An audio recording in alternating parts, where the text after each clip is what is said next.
Venga, vamos a rezar. En nombre del Padre, del Hijo y del Espíritu Santo. Amén. Padre nuestro que estás en el cielo, santificado sea tu nombre, venga a nosotros tu reino. Hágase, Señor, tu voluntad, así en la tierra como en el cielo.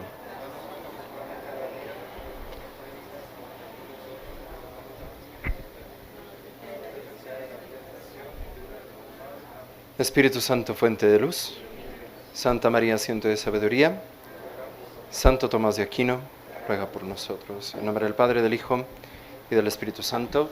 Amén. Muy bien. Ok. Entonces, después de los 15 años de Yanira, nada más recordarles que lleven para cenar a los ausentes, consuman un montón aquí para que no nos cobran de más. Y dejen propinas súper buenas para que quieran seguir viniendo los meseros. ¿Vale? ¿Sí? ¿De acuerdo? Muy bien. Luego, la última vez que los vi, empezamos a hablar acerca de la caridad, ¿no? Estamos hablando de que la caridad es un hábito sobrenatural infundido por Dios en el alma. Hay una especie de caridad natural, que es la que cualquier persona puede tener, pero es un hábito para nosotros los cristianos, cuando estamos en gracia, es un hábito infundido por Dios. Es el vínculo de amor entre el alma fiel y el Creador. Eso es la caridad, ¿no? Es la virtud teologal infundida por Dios en la voluntad por la que amamos a Dios por sí mismo, sobre todas las cosas, y a nosotros y al prójimo por Dios. Es la más grande de las virtudes. Entendemos que pues, la fe nos hace el conocimiento de las verdades reveladas, de Dios mismo, etcétera, etcétera. La esperanza nos hace confiar en las promesas de Dios, pero a través de la caridad amamos a Dios como tal, a Dios en sí mismo, ¿no? Obviamente también a través del amor a Dios también amamos la bienaventuranza, que es la salvación eterna de nuestra propia alma, y esa es la base de todas las demás caridades, ¿no? El amor de Dios, el deseo de verle y de tenerle eternamente, y después de ahí se dividen todas las demás especies de caridades que se le pueden tener a cualquier especie de cosas, ¿vale?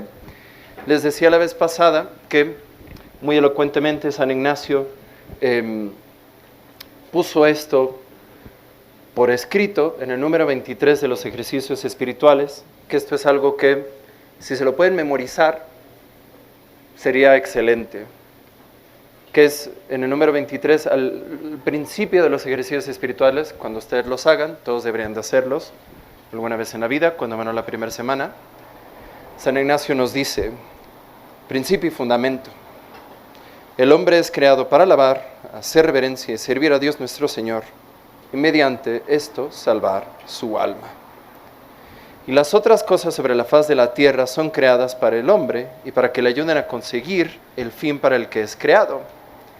¿De dónde se sigue que el hombre tanto ha de usar de ellas cuanto le ayuden para su fin, y tanto debe privarse de ellas cuanto para ello le impiden? Vamos a dejarlo hasta aquí, ¿no? Todavía sigue un poquito más el principio y fundamento. Este principio y fundamento es la como expresión verbal, práctica de lo que es la virtud de la caridad para nosotros. A lo primero a lo que venimos es amar a Dios. A eso. Secundariamente, salvamos nuestra alma. Y después, como amamos a Dios y queremos salvar nuestra alma, amamos a los demás y procuramos todo lo demás, ¿no? Pero es como, ese es el orden. Primero Dios, nuestra alma, las almas ajenas, etcétera, etcétera, ¿no? Gracias. Ahora,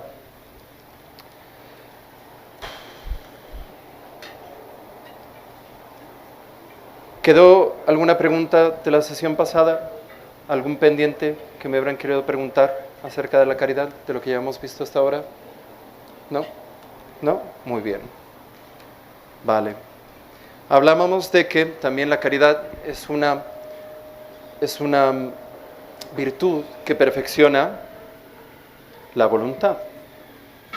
La voluntad es esta potencia del alma que busca unirse, hacer, ¿no?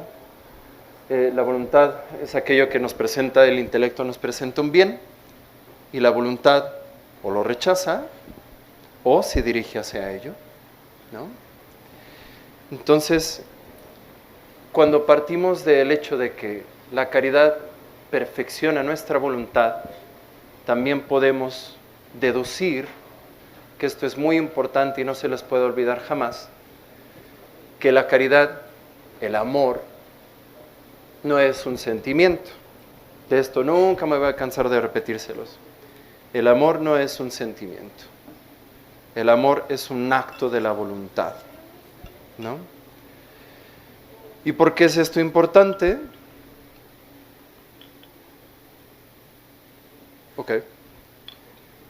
Porque en la práctica, y esto lo vemos, por ejemplo, se les ponía el ejemplo de la vez pasada, en particular en los matrimonios, que ya te casaste una vez y ya. Eso que hay en casa, eso es para ti, no, ya no hay para atrás. Y después de un rato, después de un año, 2 o 3 o 6 semanas o lo que sea, uno dice, ay, pues ya me casé, pues ya ni modo.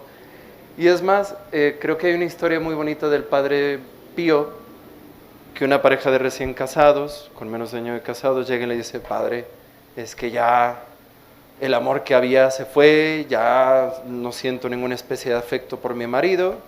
Y entonces el Padre Pío le dice a esta señora, hija, ahora estás lista para el amor verdadero, para hacer un acto más profundo de la voluntad. Obviamente, esto no implica de ninguna manera que esta señora, si estaba siendo golpeada por el marido, se tenía que aguantar, ¿no? Pero sí, cuando uno empieza, se va el sentimiento y se nos quitan de los ojos las estrellas y los unicornios y los ositos cariñositos, y empieza la vida real, entonces verdaderamente es una decisión, es un acto de la voluntad, ¿no? Eso es, el acto de la caridad es un acto de la voluntad. El amor es algo que nos perfecciona en nuestra voluntad. No perfecciona nuestro intelecto de suyo, perfecciona nuestra voluntad, ¿vale? Y esto funciona también muy en particular, o sea, no nada más para la vida de los casados, para nosotros que somos curas, sino en la vida espiritual en general, que a todos nos ha pasado que a lo mejor tenemos un periodo de conversión o fuimos a un retiro. Se me hace que también les ponía este ejemplo alguna vez, estos retiros como carismáticos, que esto lo vi yo muchas veces, que pues son muy emocionales, ¿no? Y es casi el que no llora, no hizo bien el retiro, ¿no? Y muchas de esas personas salen de estos retiros, hombre, pero en fuego, como si hubieran ido de Jerusalén a Damasco, los hubieran dominado el caballo y Dios es mi todo. Y inmediatamente después quieren hacer un montón de cosas, pero 3 semanas después les empieza a dar un poquito igual pecar o no pecar, ¿no? Y muchas veces, y esto sí que es interesante, o bueno, es feo verlo, gente que dice es que ya no siento a Dios, pero me siento más cercano de la deidad cuando hago tal o cual práctica espiritual. Y se ponen a hacer, se van a los temazcales porque ahí se sienten cerca de Dios. O yo, por ejemplo, tengo a un conocido que dice, mi catedral es la naturaleza, y en la contemplación de la naturaleza es cuando yo veo a Dios, por eso no voy a misa, ¿no? Porque su experiencia de Dios tiende a ser puramente emocional, sensible, ¿no? Y esto es bien común, que, es que ya cuando rezo, ya no siento como que funciona, como que jala, ¿no? Siento que estoy perdiendo el tiempo, no siento en mi corazón ese calorcito del Espíritu Santo. Pues bueno, total, lo que sientas no tiene nada que ver con la realidad que tal vez vivas, ¿no? Y esto me gusta ejemplificarlo mucho también con los hijos, ¿no? Un hijo que a lo mejor es problemático, que a lo mejor es un ingrato, o a lo mejor es especial, ¿no? Y a lo mejor mamá está increíblemente enfadada con Pepe Chuy y nomás de verlo le da coraje, pero eso no implica que mamá dejó de amar a Pepe Chuy, ¿cierto? Entonces, esto tiene que ser muy claro. El amor no es un sentimiento. No es algo que necesariamente tenemos que tener a flor de piel siempre. Es una decisión. Es un acto de la voluntad, ¿no? Ahora les decía cómo crecer en la caridad. Bueno, tenemos que crecer con actos cada vez más grandes de caridad, ¿vale? Porque acuérdense que en la vida espiritual el que no avanza, retrocede. Salud.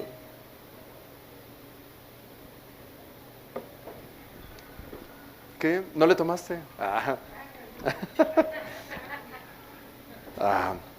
Y esto es importante. Les decía también la vez pasada que, por ejemplo, hay personas, y el padre Rollo Marín dice que, por ejemplo, hay gente que puede tener 30, 40, 50 años de monjas, carmelitas o benedictinas o cartujas, ¿no?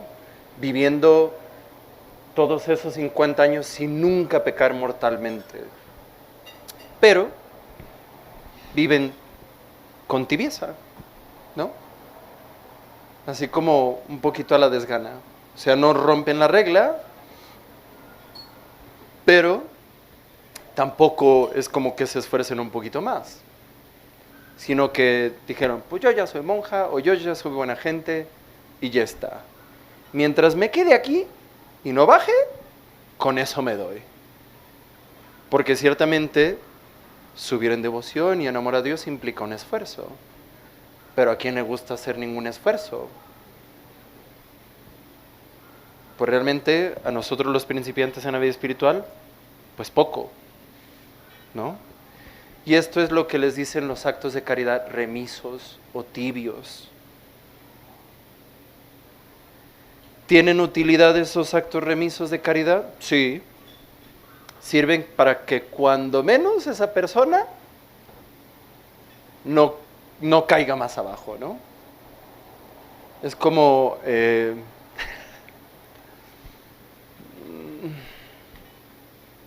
pues sí,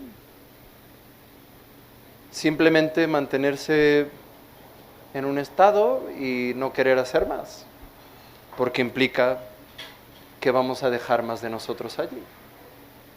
Tiene su utilidad y a lo mejor no siempre podemos darnos nada más el 100%, sino el 101 y el 102 para crecer, porque a lo mejor no estamos dispuestos o por alguna cuestión, por debilidad o por lo que sea, no respondimos a la gracia como Dios nos lo pidió. Y aquí, ¿alguna vez han leído los sueños de San Juan Bosco? Los que no los han leído, léanlos, están muy interesantes. Uno de sus sueños es relevante para este tema porque él, en sus sueños se le aparece Nuestra Señora y le muestra un valle gigantesco lleno de gente. cientos y miles de personas ahí en ese valle. Y San Juan Bosco le dice, ¿quiénes son estos? Estos son todos los que gracias a tu labor se van a salvar. Y eso puso muy contento a San Juan Bosco.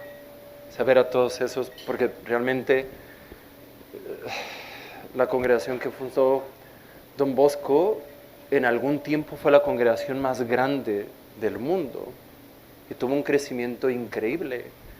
Todavía en vida, San Juan Bosco mandó misioneros a Argentina, donde no había nadie, ¿no?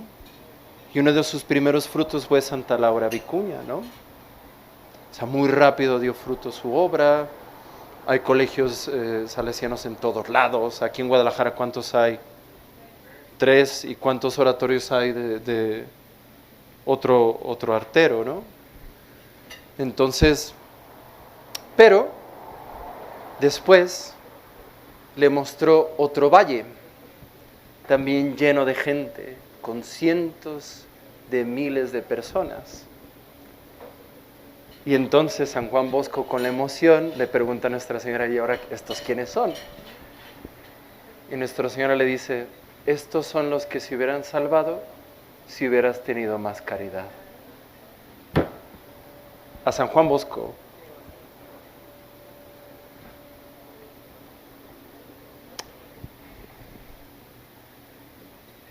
Que hombre, San Juan Bosco era un rudo, pero tenía un montón de ternurita y tenía un montón de caridad, llamaba a Dios sobre todas las cosas. Un hombre perfecto como pocos en la historia. Entonces, esos actos remisos de caridad tienen su utilidad, pero dejan algo fuera, ¿no? Y dejan algo fuera para nosotros, dejan algo fuera respecto a lo que nosotros le debemos a Dios, y también dejan algo fuera respecto a los demás y al orden de las cosas. ¿Vale? Entonces, esos actos remisos de caridad, sí, sirven, cuando menos no estás cayendo más abajo. Pero el que se acostumbra a ser tibio, pronto no va a notar cuando llegue a ser frío.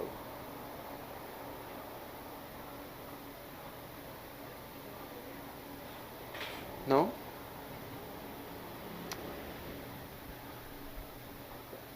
Y esto es aquí esta partecita que dice, bueno, estas personas que son tibias y tal, que hasta hacen cosas buenas, nunca pecan mortalmente, pero están lejos de ser santas. Si se las molesta o contraría, se enfadan. Si les falta alguna cosa, ponen el grito en el cielo. Si los superiores o los responsables ordenan alguna cosa, no les agrada, murmuran, refunfuñan o al menos lo llevan interiormente mal. Que nadie les critique o les humille, si no quiere enemistarse con ellos. Todo esto muy bien a las claras, que están muy lejos todavía de haber alcanzado la perfección cristiana. Ahí es una primera pista de cómo podemos medir nuestra caridad, ¿no? Ahora, vamos a ver las consecuencias prácticas de esto. Vale más un solo acto de mucha caridad, de caridad intensa,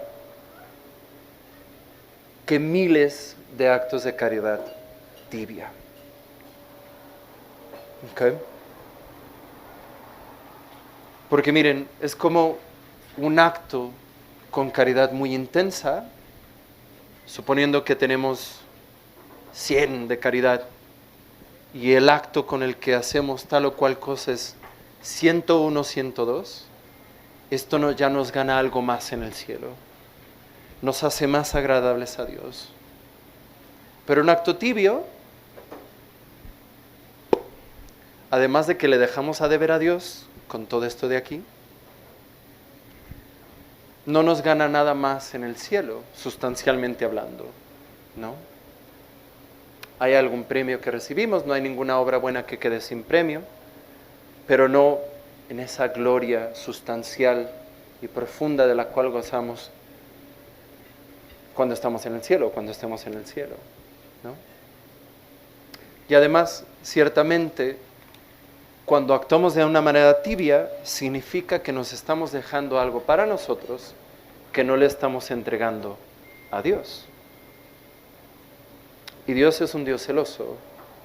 Dios nos quiere completos para Él. No nada más en lo que somos, sino en lo que hacemos.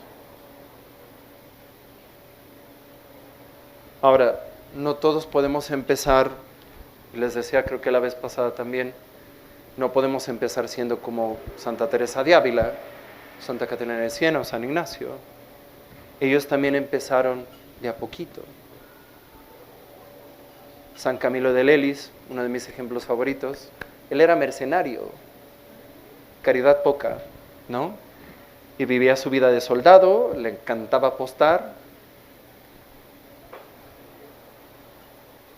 Al principio, cuando la enfermedad que le llevó a la conversión, era infame entre los enfermeros del hospital, porque le gustaba, bueno, no le gustaba, pero insultaba muchísimo a los enfermeros, mientras le estaban haciendo curaciones. San Camilo de Lelis, poca caridad tenía, ¿no? San Agustín, hereje, fornicario, de todo, ¿no? San Ignacio, un vanidoso de lo peor. Entonces, tampoco hay que desanimarnos, ¿no? Pero sí hay que esforzarnos por ser deliberados cuando hacemos las cosas, ¿no? Luego,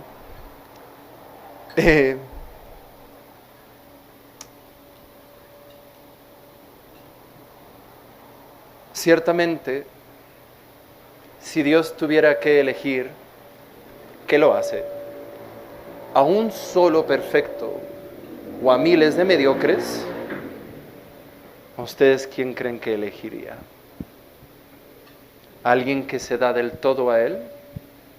¿O alguien que le dice sí, pero que no le dice cuándo? ¿A quién elegiría Dios? Porque a todos les da lo suficiente para crecer en caridad. A todos. Respecto a sus capacidades, al destino de la providencia de Dios, etcétera, etcétera.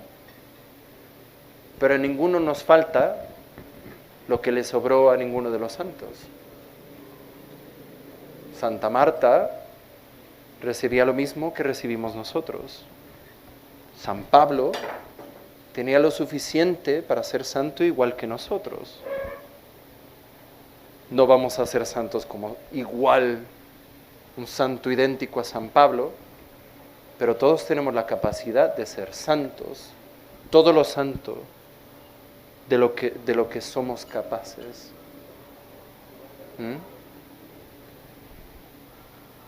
Y luego, ¿quién es el objeto de la caridad? ¿A quién debemos amar? Primero, a Dios, ¿no?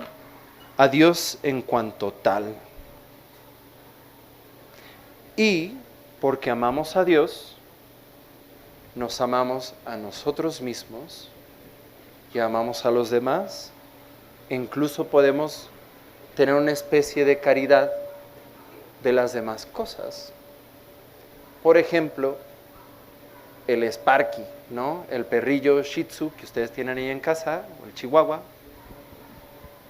¿Pueden tenerle alguna especie de caridad? Sí, por amor de Dios, ¿no? ¿Se pueden amar a ustedes mismos? Sí, claro, por amor de Dios. ¿Amar a los demás? Sí, claro. Pero todo es, ¿por qué amas a Dios? Amar las demás cosas. Acuérdense del principio y fundamento, ¿no? ¿Para qué estamos aquí? Para amar a Dios, punto. El resto, porque cumples con este primer precepto, todo lo demás fluye, por así decirlo. ¿Vale? Ahora, debemos amar, hay como una especie de orden de las cosas que debemos amar. Primero está Dios, ¿no? Luego después amamos a nuestra propia alma, ¿no? La salvación de nuestra alma, porque nuestra alma es principalmente la que goza de Dios en el cielo. Después de amar nuestra propia alma, amamos el alma de los demás. Y lo digo de manera genérica, amigos y enemigos, a todos. Tenemos que desearles ese bien último, ese bien supremo que es la salvación. Entonces, amamos a Dios, amamos nuestras propias almas y después amamos las almas de los demás. Es como, y esto es como, ¿se han subido alguna vez a algún avión, no? Que están las azafatas que dicen lo de las mascarillas, y dicen, primero póngase la mascarilla y después asista a las personas que pueda tener al lado. Lo mismo también con la caridad. Amamos nuestra propia alma y queremos nuestra propia salvación antes que la salvación de los demás. Esto significa que somos envidiosos. No, que no le vamos a pasar la tarea a los demás. Pero sí primero tenemos que procurar nuestra propia salvación. Y aquí Santo Tomás dice algo interesante. Vamos a suponer que decir una sola mentira sacaría todas las almas del purgatorio. Una mentira venial. Una sola mentira venial. Suponiendo que alguien nos pone esa posibilidad sobre la mesa.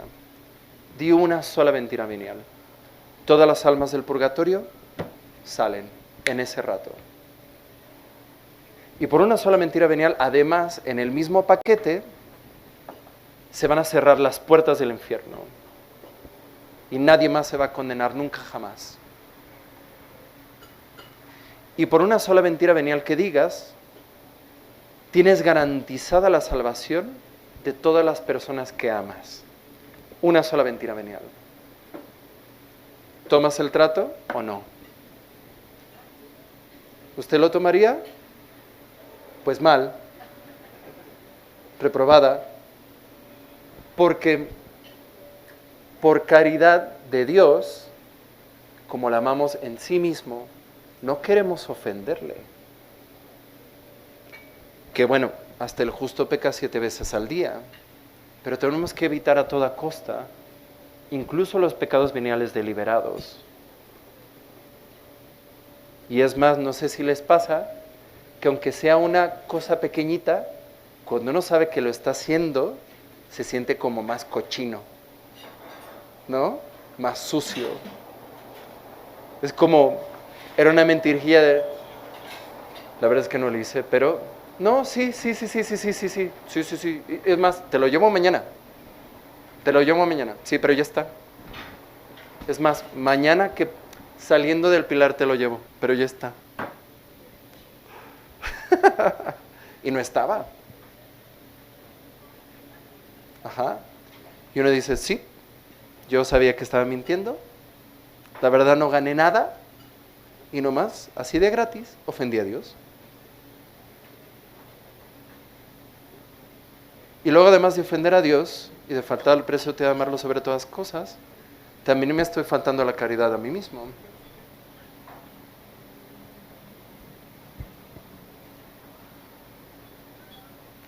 Porque por un solo pecado venial nos estamos empezando a disponer a pecar mortalmente. Y como no respondemos a la gracia como Dios lo esperara, también estamos rechazando de alguna manera de otra a Dios. Y como estamos deliberadamente ofendiendo a Dios, eso también es como si no te estás inyectando ébola en las venas, pero si estás jugándole al machín con virus de gripa, ¿no? No más de a gratis. Te estás buscando tu propia enfermedad espiritual. Y hace falta tener una especie de cuadro psiquiátrico para buscarse, yo quiero estar enfermo siempre, ¿no? Entonces, por amor a Dios y por amor propio, no podemos desear ofender a Dios ni siquiera venialmente por el bien ajeno. ¿Vieron la película Silencio? ¿Sí les platiqué de esa película a ustedes? Sí. Yo no la vi,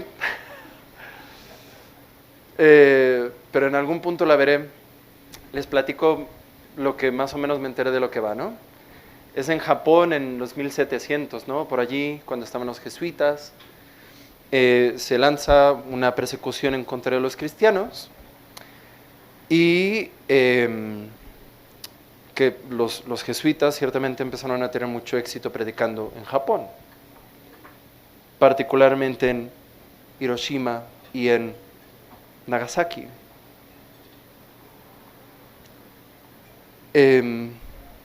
Y entonces hubo esta persecución y tal, y lo único que tenían que hacer los cristianos para librarse de la muerte y de la tortura era pisar una cruz. Y ya está, así, ¡dup! Y ya está, ¿no? Pero los paganos japoneses empezaron a dar cuenta de que la cosa no jalaba. No jalaba, no jalaba, no jalaba. Y la gente prefería morir. Porque hay quien dice, bueno, si interiormente haces un acto de fe y de caridad, pero exteriormente haces esto, queriendo decir otra cosa, nada. La gente ni siquiera se acercaba a la idea de pisar una cruz. Pero como no tenían éxito los que perseguían a los cristianos, cuando atrapaban a los jesuitas, no los torturaban a ellos, torturaban a sus feligreses. ¿Ah? Para que los jesuitas negaran la fe, para salvarle la vida a los feligreses. Porque bueno, cuando es uno el que sufre, uno se lo come con patatas, ¿no? Pero imagínense ustedes ver a su marido, no, a sus hijos o a gente a la que quieren sufriendo por causa de ustedes. Lo único que ustedes tienen que hacer es negar la fe, poquito. Decir, tiene razón, yo no creo en Cristo. Y ya, se le acaba el sufrimiento a esta persona que ustedes aman. Ajá.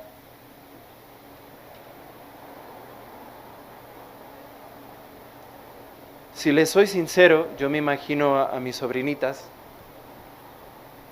que están muy bonitas. Yo digo que no son de la familia, están demasiado bonitas ellas. Pero las quiero muchísimo. Yo me imagino en esa situación de los jesuitas. Y si les soy sincero, yo no sé qué tanto me jalaría el corazón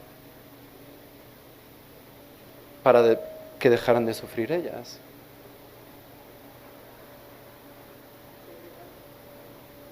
Ajá. Pero aquí,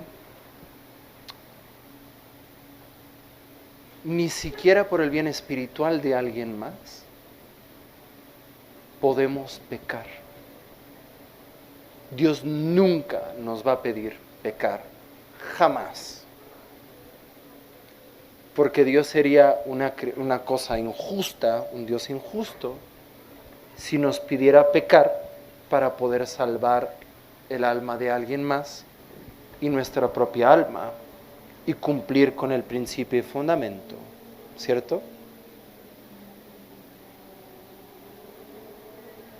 Entonces, porque amamos a Dios y amamos también primero nuestra alma y deseamos nuestra propia salvación, ni siquiera por la salvación ajena podemos pecar.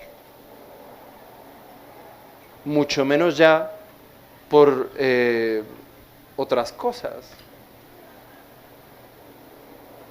Y entonces amamos a Dios, amamos nuestra propia alma y deseamos nuestra propia salvación, amamos a los demás, las almas de los demás y deseamos su salvación, y después amamos nuestra soma, nuestro cuerpo, ¿no?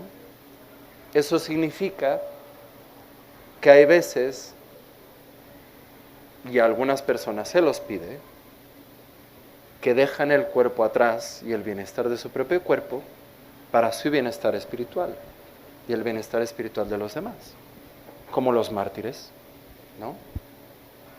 Que su vida material les parece poco porque tienen ese orden de las cosas. Ellos quieren salvar su alma antes de salvar su cuerpo. Y luego, otro ejemplo muy bonito es, por ejemplo, hace unos días celebramos a San Pedro de Alcántara. ¿Lo conocen? San Pedro de Alcántara. Este hombre era un frailecillo franciscano, español, de Alcántara, ¿no? Él hizo una especie como de reforma franciscana. El hombre era muy intenso, muy intenso. Tan intenso que Santa Teresa de Ávila le pedía consejo. Oye, ¿cómo hago oración? Esto no me queda claro. ¿A quién le preguntamos? Pues a San Pedro de Alcántara. Claro. Santa Teresa de Ávila le pedía consejo a este hombre. Y Santa Teresa dice que hacía tal penitencia que eran los huesos con nervios pegados en piel. Y dicen que San Pedro de Alcántara nunca conoció el techo de su monasterio, porque siempre iba con la mirada baja. Y si algún día van al monasterio de San Pedro de Alcántara, verán que parece, o sea, es pequeñito, uno tiene que ir como agachado. Y si tienen la desgracia de ser altos allí, pues tienen que ir básicamente en cuclillas, en algunas partes. Y no es que él odiara su cuerpo, no es que él creyera que su cuerpo fuera una cosa mala, pero también como San Francisco en su juventud, pues tuvo una vida un poquito díscola, ¿no? Y sabía de qué lado mascaba la iguana. Que él, ya siendo el gran santo que conocemos, San Francisco, que le decían Santo Padre, él decía, no me digan santo, que todavía puede tener hijos. En algún punto en su vida espiritual sentía alguna tentación de la carne y se aventaba arbustos con espinas. Pero no es porque odie su cuerpo. Es más, también decía, le hablaba al hermano cuerpo que trató como un burro, que le decía, pobre de ti que tanto te maltraté, pero lo hice porque también quiero que tú goces de la gloria eterna, ¿no? Que se me hace algo muy bonito, que en cierta manera, pues sí, tenemos en cierta manera la obligación de hacer penitencias, ayunos, mortificaciones, no como San Francisco o como San Pedro de Alcántara, pero sí de acuerdo a nuestro estado de vida, ¿no? No porque odiemos nuestro cuerpo y porque creamos que sea malo. Le tenemos un deber de caridad a nuestro propio cuerpo. Pero también nuestro cuerpo es la casa de la concupiscencia, un poquito. Y tenemos que domarlo, porque amamos nuestra alma y queremos nuestra salvación, y porque también queremos que con nuestro cuerpo gocemos de la vida eterna, que sucederá después de la segunda venida. Va a estar bien padre.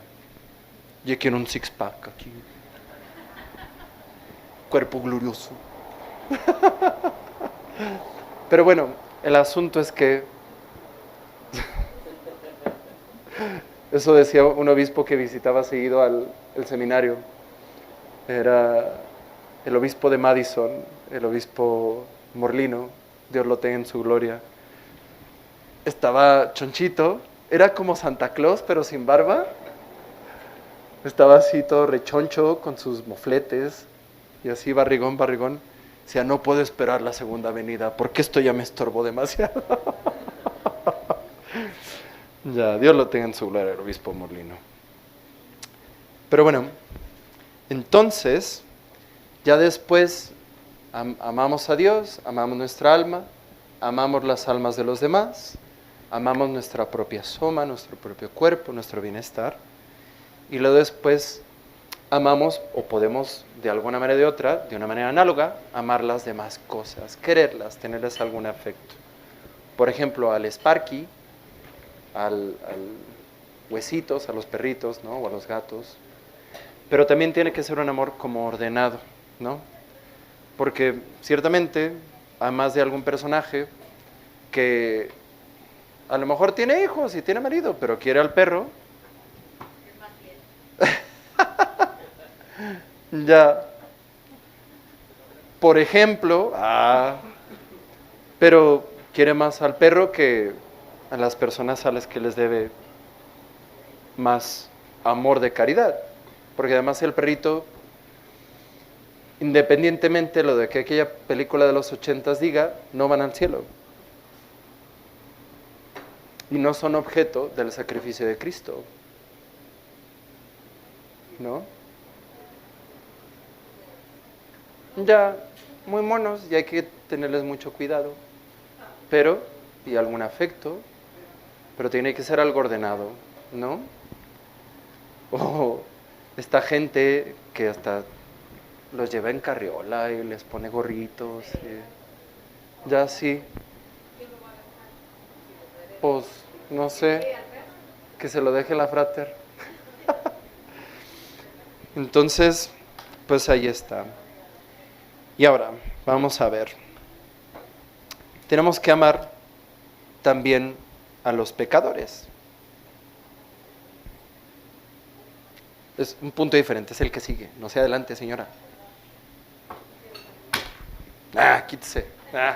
Pero bueno, tenemos que amar a los pecadores, ¿vale? Pero ahora, no porque son pecadores, ¿ok? Y esto es algo que muy seguido se malentiende. En la vida espiritual, el que no avanza, retrocede.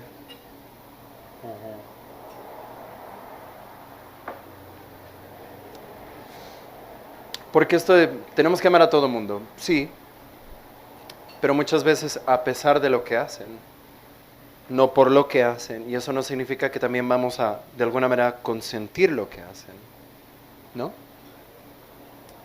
Por ejemplo, ¿se acuerdan alguna vez, hace como unos 2 años o 3, hubo una serie en Netflix que se llamaba Dahmer, que hablaba de una persona que era homosexual, pero además cometía asesinatos brutales, ¿no? O sea, es una serie impactante, creo que nada más vi los primeros 20 minutos del primer capítulo y dije, esto no es para mí, y me leía el artículo de Wikipedia.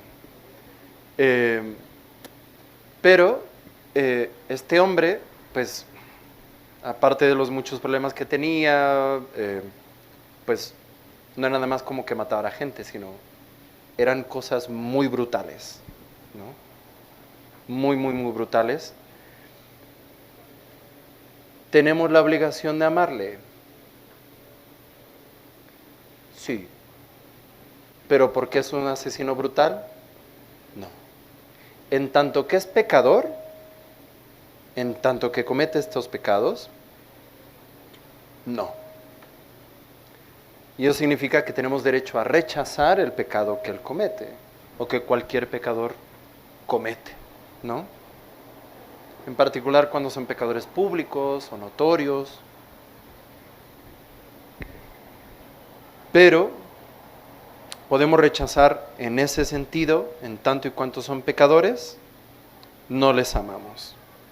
Pero en tanto y cuanto son algo que pertenece a Dios, y amamos a Dios y a todo lo que le pertenece a Dios, entonces sí tenemos la obligación de amarle.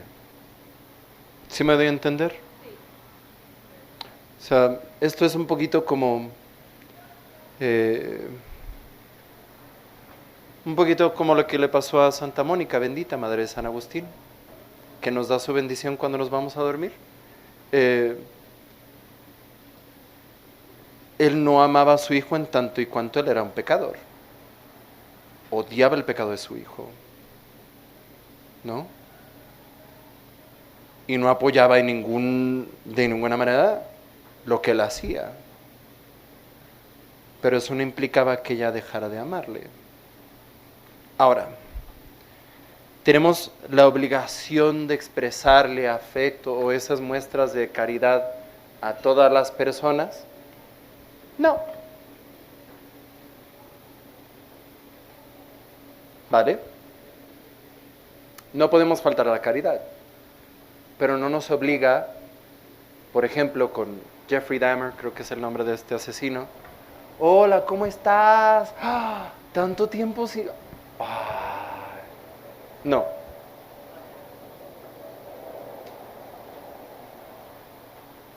No nos obliga a eso.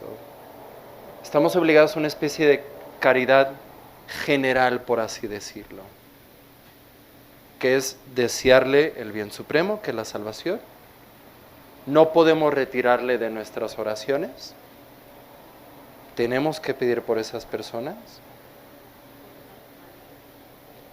Ya. Y definitivamente tampoco estamos obligados a las muestras de afecto particular. Pero sí les tenemos un deber de caridad.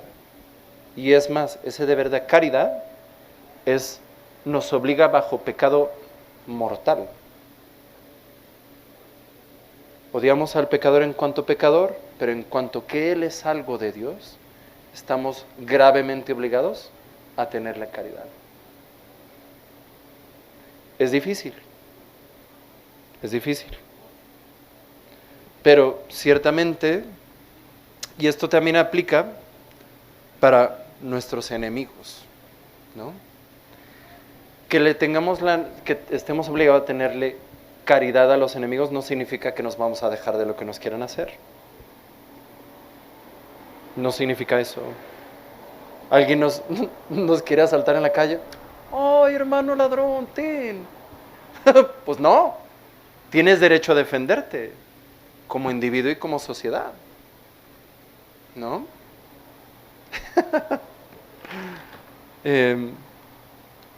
Pero, y tenemos derecho a rechazarles en tanto y cuanto nos hacen un mal, o nos quieren hacer un mal, o nos hicieron un mal. Pero, incluso en circunstancias extremas, no podemos faltar a la caridad. No estamos obligados a las muestras de afecto particulares, pero sí estamos obligados a una caridad incluso con ellos, que luego es muy, muy, muy difícil. Alguna vez he conocido personas que, y esto creo que alguna vez también se los dije, que de niños les hicieron cosas que nadie les deberían de hacer, y que continuamente ven a esas personas. O sea, pasó de que tenían 9 años a que tenían 12, ¿no? Y nunca nadie les creyó, y esta persona seguía en el ambiente. Obviamente que eso puede generar un desprecio, un odio profundo por esa persona, que a mí no me sorprende que suceda. Pero he tenido el gusto de conocer personas que han pasado por estas cosas, pero después su perdón, la manera de perdonar a quien les hizo daño, no es como, ay, ¿cómo estás? No, sino es, ¿sabes qué? Que Dios le bendiga, y ojalá que lleguen al cielo, y ojalá que sean santos. Un poquito como Santa María Goretti, ¿no? ¿Cuántas puñaladas le dio su asesino? Un montón, ¿no? La dejó como colador.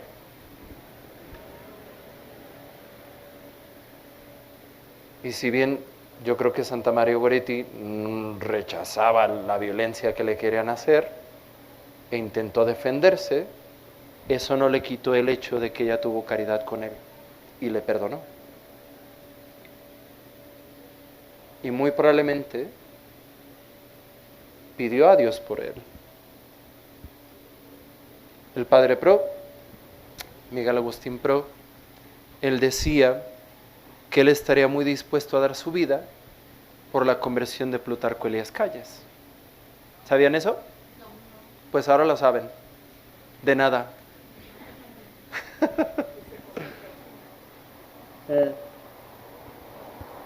Pues don Plutarco Elías Calles murió en la miseria y murió reconciliado con la iglesia. Murió con los sacramentos. Obviamente, Miguel Agustín Pro no quería nada de lo que hacía don Plutarco. Es más, él personalmente fue objeto directo de la violencia y del odio religioso que Plutarco ejercía sobre los demás. Y él estaba muy dispuesto a decir, ¿sabes qué? Pues ojalá que se convierta. Y eso es como lo básico, ¿no? Lo heroico es cuando no nada más practicas esta caridad genérica, por así decirlo, sino que de hecho empiezas a dar pasos, a dar esas muestras de caridad particulares, ¿no? Que aquí Santa Teresita del Niño Jesús es muy buena para eso. Sus ejemplos un poco pedestres, que tiene una monjita que lavaban la ropa juntas y esta monjita a propósito le charpeaba, ¿no? Y era como muy molesta con Santa Teresita y tal. Y Santa Teresita lo que hacía es que a esta la trataba con más cariño. Y yo me la imagino siendo muy ñoña, ¿no? Que eso es como ya lo heroico. No estamos obligados de ninguna manera a eso, pero tenemos que desear llegar allí. Tenemos que desearlo. En nuestras circunstancias particulares todos tenemos momentos en los que eso nos cuesta trabajo, ¿no? Pero sí tenemos que desearlo, desear llegar allí, poder tratar con particular caridad a alguien que nos ha lastimado. No estamos obligados, más allá de esa caridad general, pero debemos querer hacerlo. Y si tenemos la oportunidad, bueno, ese acto de caridad más intensa podría ser esas situaciones, ¿no? Que para mí es muy fácil decirlo, pero ciertamente cuando esas oportunidades se presentan, luego uno es así de... Mejor le saco la vuelta. Pero tenemos que aspirar. Decir, Pepe Chuy, ¿cómo estás? Qué bueno que estás bien. Sí. Es que yo tengo subtítulos. Yo tengo subtítulos cuando hago caras. Me cuesta trabajo. Pero bueno, el asunto es que tenemos que aspirar a eso. No estamos obligados, pero sí tenemos que querer aspirar, ¿no? Y a todo eso. Y luego también tenemos que amar con amor de caridad a los santos, a los ángeles. A ellos también los tenemos que amar. Y de hecho, en el orden de las cosas, de una manera natural, pues amamos a nuestros papás, y a nuestros hermanitos, y a nuestros primos, y a nuestros tíos, a la gente que es más cercana a nosotros, ¿no? Pero, objetivamente, tenemos que tenerle más caridad a las personas que aman más a Dios. Porque ellos cumplen más con ese principio y fundamento y ellos de hecho agradan más a Dios.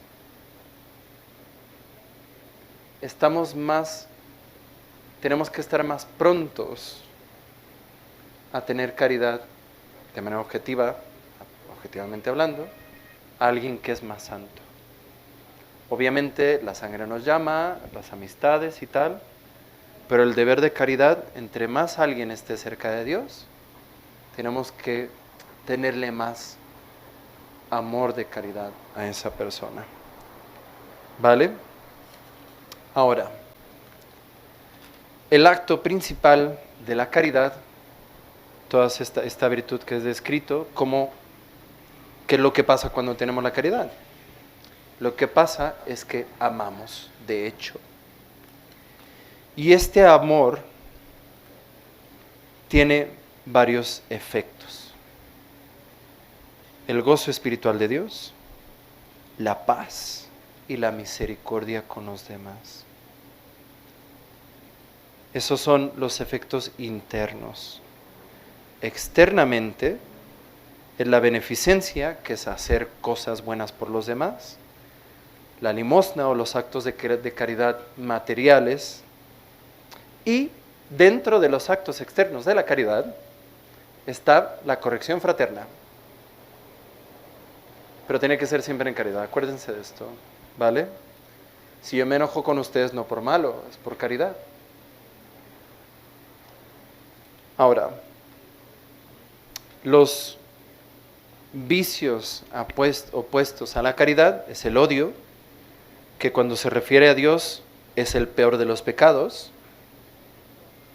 La asidia que es cuando decimos pereza, es como una especie de dejadez de las cosas espirituales. Es como un de las cosas de Dios. ¿Vale? La asedia es un pecado opuesto a la caridad. La envidia, cuando nos causa dolor que al otro le vaya bien, es opuesto a la caridad. Al contrario, uno debería desear, bueno, si le va bien, pues que le vaya mejor.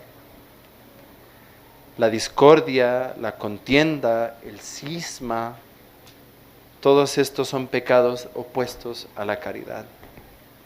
Y ahora, cuando hablamos de los dones del Espíritu Santo, el que nos permite practicar la caridad con mayor perfección es el don de la sabiduría. La voluntad es una virtud de la voluntad.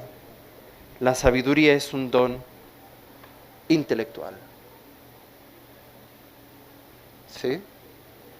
Ahora, la sabiduría, apunten, va a venir el examen. ¿Listos? Es un hábito sobrenatural, inseparable de la caridad, por el cual juzgamos rectamente de Dios y de las cosas divinas por sus últimas y altísimas causas, bajo el instinto especial del Espíritu Santo, que nos las hace saborear por cierta connaturalidad y simpatía.